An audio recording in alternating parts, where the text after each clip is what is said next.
Si vous ne pouvez pas être présent au jour de l'audience, vous devez déposer au greffe une demande de remise dès que possible en expliquant les motifs sérieux nécessitant une remise et en joignant les pièces justificatives. De la même manière, si vous apprenez qu'un de vos témoins clés ne pourra pas être présent au jour de l'audience, vous pouvez également présenter une demande de remise.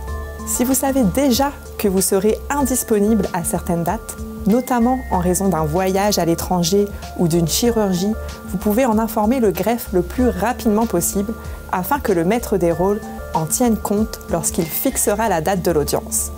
Cela vous évitera de faire une demande de remise. Si vous êtes empêché d'agir vous-même devant la cour, vous pourriez vous faire représenter par un conjoint, un parent, un ami ou un allié en lui fournissant une procuration et en expliquant par écrit les motifs pour lesquels vous ne pourrez pas agir.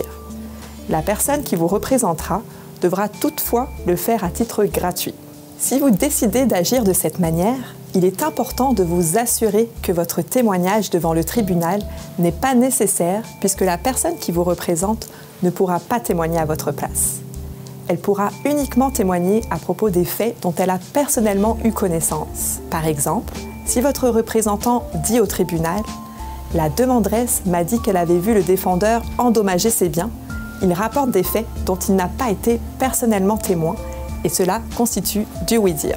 Si vous êtes pris par surprise par le dépôt tardif d'une pièce importante par la partie adverse, vous pourriez présenter une demande de remise afin de vous préparer adéquatement. Le tribunal décidera alors si la remise est acceptée. Par ailleurs, si vous déménagez, assurez-vous de fournir vos nouvelles coordonnées au greffe dès que possible. En effet, vous pourriez recevoir à votre ancienne adresse une convocation pour l'audience et un jugement pourrait être rendu contre vous sans que vous ne le sachiez. Il est donc de votre responsabilité d'aviser le tribunal d'un changement d'adresse.